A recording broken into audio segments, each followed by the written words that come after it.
કરીશું ગઠિયાઓના એવા ષડયંત્રની કે જેમાં આઈટી વિભાગ દ્વારા કરોડોની નોટિસ પાઠવવામાં આવી।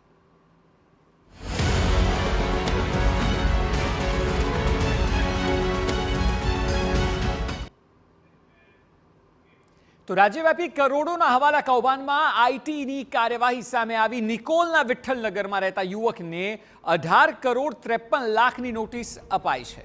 આવકવેરા વિભાગે નોટિસ ફટકારતા હવાલા કૌભાંડનો ખુલાસો થયો છે। મધ્યમ વર્ગના બેરોજગારોને નોકરી પર રાખીને આ ઠગાઈ આચરાઈ હતી। યુવકોના નામે બેંક એકાઉન્ટ ખોલવામાં આવતા અને આ ઠગાઈને અંજામ આપવામાં આવતો। પાન કાર્ડ, આધાર કાર્ડ, મોબાઈલ નંબરના આધારે બેંક ખાતા ખોલવામાં આવતા।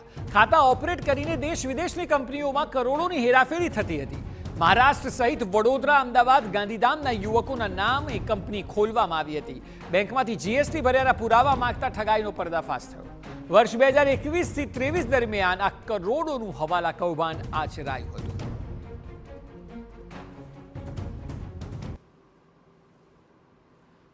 તો નિકોલના શૈલેષ ખૂંટ નામના શખ્સને આઈટીની નોટિસમાં ખુલાસો થયો છે। TV9 વિઠ્ઠલનગરમાં રહેતા શૈલેષ ખૂંટના ઘરે પહોંચ્યું।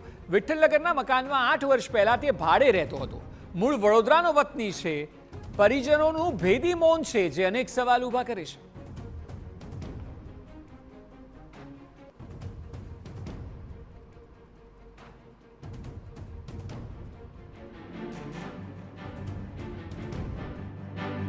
કરોડો રૂપિયાના હવાલા કૌભાંડ કેસમાં એક નોટિસ છે જેણે ખરેખર એક ધ્યાન આકર્ષિત કર્યું છે। અત્યારે અમે છીએ નિકોલના આ વિઠ્ઠલનગર મકાન નંબર 5 પાસે। જે મકાનમાં જે નોટિસ આવી છે એમાં શૈલેષભાઈ ખૂંટ જે અહીંયા પહેલાં રહેતા હતા લગભગ 8 વર્ષ પહેલાં, અને એમના નામની આ નોટિસ છે। અને ઇન્કમટેક્સ વિભાગ દ્વારા જે નોટિસ આવી છે એમાં લગભગ 18 કરોડ રૂપિયાનું ચૂકવણું કરવા માટેની નોટિસ આપવામાં આવી છે।